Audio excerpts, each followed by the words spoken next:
এশিয়ায় যুক্তরাষ্ট্র ও চীনের সম্পর্ক এখন টানটান।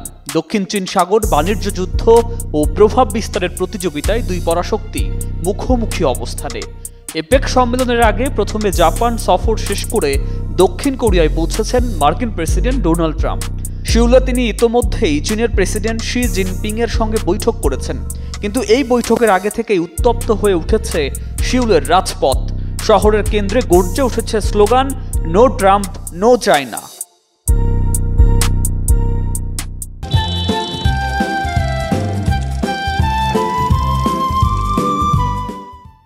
বিবিসির প্রতিবেদনে বলা হয়, দক্ষিণ কোরিয়ার প্রেসিডেন্ট লি জে মিয়ং এর আমন্ত্রণে ট্রাম্প ও শি জিনপিং এর বৈঠক অনুষ্ঠিত হয়েছে।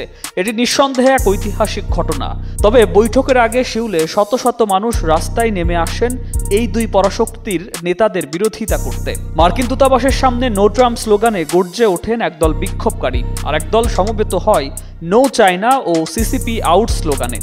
চীনা কমিউনিস্ট পার্টির প্রভাব এবং যুক্তরাষ্ট্রের অর্থনৈতিক চাপ দুটোকেই তারা সমালোচনা করেছেন। দক্ষিণ কোরিয়া বরাবরই যুক্তরাষ্ট্রের ঘনিষ্ঠ মিত্র, বিশেষ করে 1950 থেকে 53 সালের কোরিয়ান যুদ্ধের পর থেকে। এখনও দেশটির নিরাপত্তা অনেকটাই ওয়াশিংটনের উপর নির্ভরশীল। অন্যদিকে চীন দক্ষিণ কোরিয়ার সবচেয়ে বড় বাণিজ্যিক অংশীদার।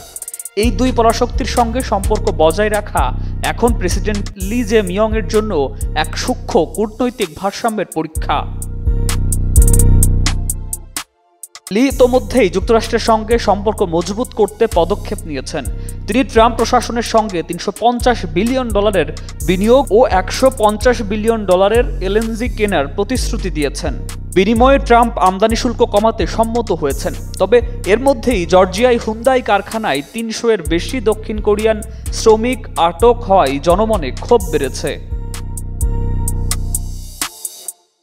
অন্যদিকে চীনের সঙ্গে সম্পর্ক জোরদারে লি শি জিনপিং এর জন্য ভিসা নীতি সহজ করেছেন এবং বৈষম্যমূলক সমাবেশ নিষিদ্ধ করেছেন।